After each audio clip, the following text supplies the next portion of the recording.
ഒറ്റ ഒന്ന് ബാക്കിയുണ്ടാവോ? LDF-ന്റെ പതി ഒക്കെ രാജിവെക്കേണ്ടി വരൂലേ? ഇവിടെ എത്തുമ്പോ അവനൊന്നും ആദർശവുമില്ല, ഇവിടെ എത്തുമ്പോ അവനൊന്നും രാഷ്ട്രീയവുമില്ല. കോട്ടെ സ്വന്തം ചിഹ്നവുമില്ല. അവനാന്റെ ചിഹ്നത്തമ്മിൽ നിൽക്കാനുള്ള ഒരു യോഗം. ഞാൻ പറയുന്നത് മലപ്പുറം ജില്ലയില് LDF ജയിക്കരു പോട്ടെ, ഇവിടെ മത്സരിച്ചിട്ടില്ല. LDF മത്സരിച്ചിട്ടില്ല. മത്സരിക്കാണ് എന്നുണ്ടെങ്കിൽ ജില്ലയിലേക്ക് മത്സരിക്കട്ടെ. ജില്ലയിൽ ഞാനിപ്പോ അബ്ദുറഹ്മാൻ കണ്ടെത്താൻ ഞങ്ങൾ വരുമ്പോൾ ഞങ്ങൾ വിലയിരുത്തി വരുമായിരുന്നു. ഓരോ അസംബ്ലി മണ്ഡലത്തിലും ഈ മലപ്പുറം ജില്ലയിൽ UDF-ന് കിട്ടിയിട്ടുള്ള വൻ വോട്ട്, വൻ വ്യത്യാസം ജില്ലാ കണക്ക് നോക്കുകയാണെന്നുണ്ടെങ്കിൽ ഒക്കെ പോട്ടെ. ഈ കേരളത്തിലെ ഉണ്ണികൃഷ്ണൻ പിടിയിരിക്കുള്ളൂ.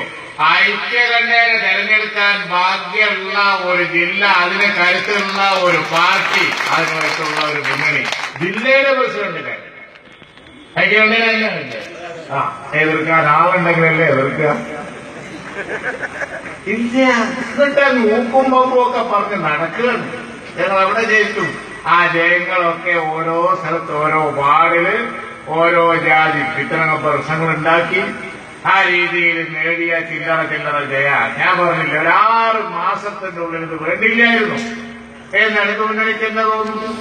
കാരണം സകല ആളുകളെയും കൂട്ടാൻ പാടില്ലാത്തവനെ മുഴുവൻ കൂട്ടി, തൊടാൻ പാടില്ലാത്തവനെ മുഴുവൻ തൊട്ടു, തീണ്ടാൻ പാടില്ലാത്തവനെ മുഴുവൻ നീണ്ടി ഇപ്പൊ അത് കയറിയിരിക്കുക. ഞാന് കൂടുതലായി ആ ഭാഗത്ത് കടക്കുന്നില്ല. കടന്നാ പിന്നെ പറയേണ്ടി വരും. പറഞ്ഞാൽ പിന്നെ അതൊക്കെ പേപ്പറിൽ വരും, ദുർവ്യാഖ്യാനം വരും. അതുകൊണ്ട് ഞാൻ പറയും, അതുകൊണ്ട് പറയുന്നില്ല എന്ന് മാത്രമേ ഉള്ളൂ. അല്ലെങ്കിൽ മനോഹരമായി വർണ്ണിക്കാറുണ്ട് അവരുടെ മുന്നണി, അവരുടെ സപ്പോർട്ട്, അവർ നേടിയ വിജയം. ഇനി അവർ നടത്താൻ പോണ ഭരണം എവിടെ തുടങ്ങി? ഞാനിപ്പോ കുണ്ടോട്ടിന്ന് കേട്ടു, വലിയ കുഴപ്പമാണ്. ഒരാൾ എടുത്തോട്ട് പോകാൻ പറഞ്ഞാൽ തെരഞ്ഞെടുപ്പ് കാലത്ത് അവരാന്റെ നേതാക്കന്മാരെ ചിത്രം ഒന്ന് ചുമരുമ്പിൽ ഒട്ടിക്കാനുള്ള ഒരു ഭാഗ്യം വേണ്ടേ?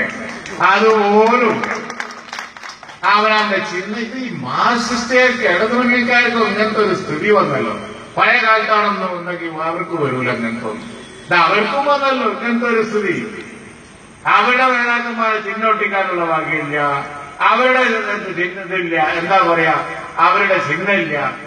കണ്ടോന്റെ ചിഹ്നം കൊട, വടി, വട്ടി, അങ്ങനെ പോകും. ഇതെല്ലാം കൂടി ഇത് വലിയ വിജയമായി കൊണ്ടുവരുന്നതാണ്. ആ വിജയം നിങ്ങൾക്കുണ്ടാക്കാൻ പോണ നാശം നിങ്ങൾ കാത്തിരുന്നോളി.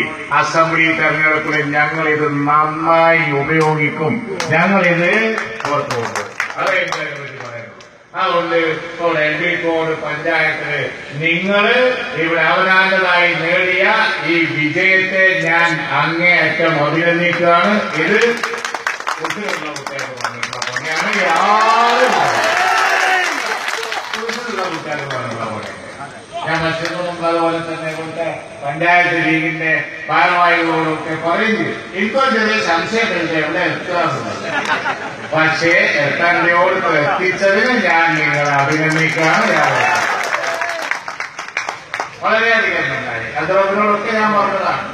ഇതിനെ സംബന്ധിച്ച് വലിയ പ്രശ്നങ്ങൾ. പക്ഷേ വളരെ അഭിനന്ദനാർഹമായ പ്രവർത്തനം ആ കുട്ടികൾ നയിച്ചുണ്ടാക്കിയാണ്. വൈത്തുറമ കൊടുത്തിട്ടും സംഘടിപ്പിച്ചിട്ടും അതുപോലെ ദാനധർമ്മങ്ങൾ ചെയ്തിട്ടും നാട്ടുകാർക്ക് ഉപകാരങ്ങൾ ചെയ്തിട്ടുണ്ടാക്കിയതാണ്. ഞാനിപ്പോ താമസിച്ച് കടപ്പുറത്ത് വരാണ്. കടപ്പുറത്ത് വരുമ്പോ അബ്ദുറഹ്മാനുള്ള കാര്യം കാണുന്നുണ്ട്. പ്രവർത്തകന്മാര് നിന്ന് പറയുന്നുണ്ട് അവിടെ നടന്ന വികസന പ്രവർത്തനങ്ങളൊക്കെ, അവിടെ നടന്ന വികസന കാര്യങ്ങളൊക്കെ. അവിടെ ഞാൻ പ്രസംഗിച്ചുകൊണ്ടിരിക്കുമ്പോ ആ നിന്നിരുന്ന സ്ഥലം കഴിഞ്ഞ പ്രാവശ്യം കടലയെന്ന് ഇല്ലേ, കല്ലിട്ടിട്ട് അവിടെ അതിപ്പോ കരയാക്കിയതാണ്. കടലാക്രമണം നടന്നതാണ്. ആ ജാതി കാര്യങ്ങൾ ജില്ലാകാരി മണ്ഡലത്തിലും ഈ മലപ്പുറം ജില്ലയിൽ നടന്ന വികസന പ്രവർത്തനങ്ങൾ അതിനൊക്കെയുള്ള കണക്കുണ്ടോ? അതുപോലെ തന്നെ അത് എന്തൊരു മാതൃകയാണ്. ഈ ഇന്ത്യ കേരളത്തിൽ തന്നെ മാതൃകയാണ്. ആർക്കും അതിനൊന്നും പറയാൻ പറ്റൂല.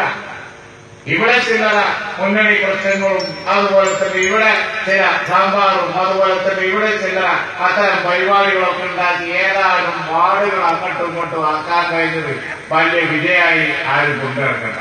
ഉണ്ണികൃഷ്ണന്റെ ഭരണമൊക്കെ കാണാൻ പോണേ ഉള്ളൂ. ഇനി വരാൻ പോകുന്ന ഉണ്ണികൃഷ്ണൻ ദളിത് ലീഗിന്റെ നേതാവാണ് ശ്രീ ഉണ്ണികൃഷ്ണൻ.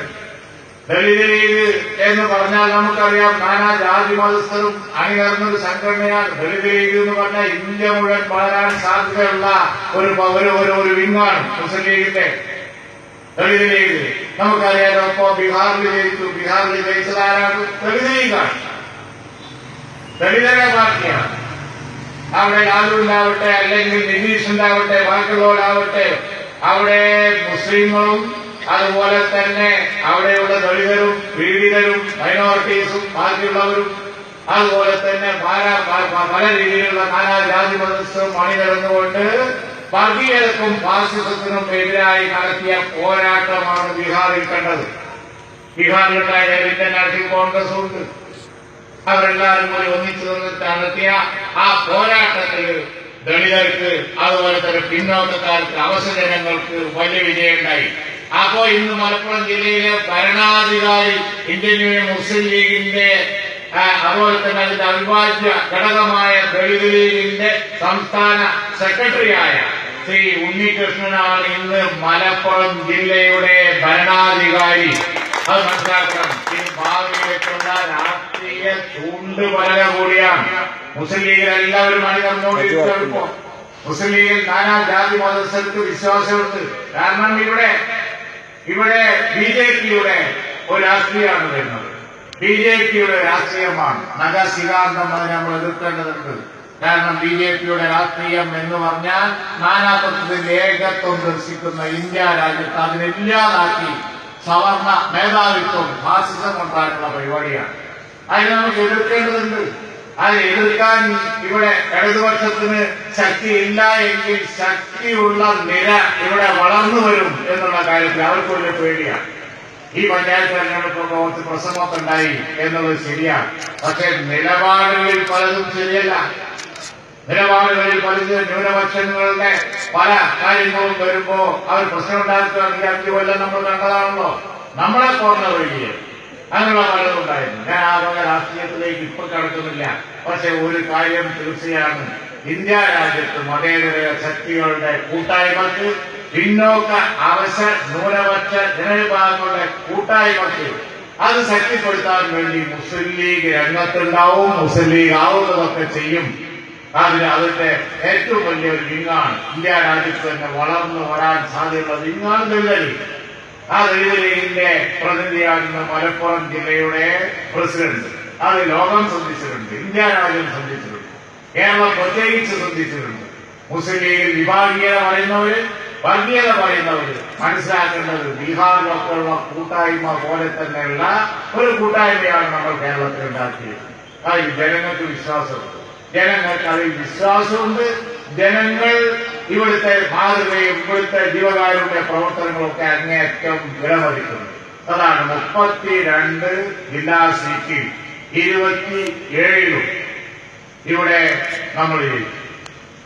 അതേപോലെ തന്നെ ഇവിടെ ബ്ലോക്കുകളിൽ 15 എണ്ണത്തിൽ 13 നമ്മൾ 2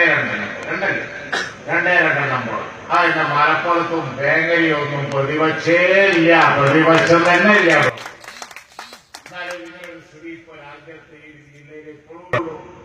പിന്നെ പഞ്ചായത്തിലെ വാർഡില് അവിടെയും ഇവിടെയും പ്രാദേശികത്വം കുടുംബവും അതുപോലെ തന്നെ പുരാണവും അതുപോലെ തന്നെ പണവും അതുപോലെ സകല അള്ളാഹിന്റെ ഭൂമിയിൽ ആകാശത്തിന് താഴെയുള്ള സകല വിത്തനെയും പുറത്തെടുത്തിട്ട് ചില്ലറ ചെയ്യാൻ അവിടെയും ഇവിടെ ഉണ്ടാക്കിയിട്ടുണ്ട്. അതൊന്നും ശാശ്വതവുമല്ല. അതൊക്കെ ഇപ്പൊ എന്താ പറയാ മോരും മുതലിരിക്കണ ഈ സാധനം ഉണ്ടല്ലോ അതിൽ ഇങ്ങനെ പിരിയും. അങ്ങനെ പിരിഞ്ഞു വരുമ്പോ കാണാം എത്ര പഞ്ചായത്ത് ബാക്കിയാവും എന്നുള്ളത്. അല്ലാതൊന്നും ബാക്കിയാവില്ല, യാതൊരു സംശയമില്ല. ഇപ്പൊ 3 കോളുണ്ട്. UDF, LDF, sambar. ലോകത്തെവിടെയെങ്കിലും കേട്ടുണ്ടോ? പത്രങ്ങൾ എഴുതിയത് അങ്ങനെ. UDF ഇത്ര, LDF ഇത്ര, സാമ്പാറിന് ഇത്ര. ഈ സാമ്പാർ നിലനിൽക്കോ? നിങ്ങൾ എന്നെ സ്വീപ്പാവും. സാമ്പാർ വെച്ചോലൊക്കെ കൊടുക്കും, കണക്കിലാതെ സാമ്പാർ വെച്ചിട്ട് വല്ല കാര്യം. അതിന്റെ കൂടെ കുറച്ച് ചോറും കൂടി വേണ്ടേ? സാമ്പാർ കുറിച്ച് മനുഷ്യന് ജീവിക്കാൻ പറ്റും? സാമ്പാർ മാത്രം കുറിച്ച് മനുഷ്യന് ജീവിക്കാൻ പറ്റുമോ? ആ പറഞ്ഞ കാര്യങ്ങളൊക്കെ നമ്മൾ കാണാൻ പോകുന്നേ ഉള്ളൂ. ഞാൻ ഒരിക്കൽ കൂടി ഇവിടെ ഉള്ള മെമ്പർമാരൊക്കെ അഭിനന്ദിക്കുകയാണ്. ധാരാളം പ്രസംഗങ്ങൾ നടക്കാനുണ്ട്, അത് ഞാൻ നിൽക്കുന്നില്ല. NSNCI കമ്മിറ്റിയോടും അതുപോലെ തന്നെ ഇവിടെ ജയിച്ച ആളുകൾ അർപ്പിക്കുന്നു, സെൻസിയെ നന്ദി പറയുന്നു. എന്നെ കുപ്പിയിലാക്കിയ ആളോടും നന്ദി പറയുന്നു.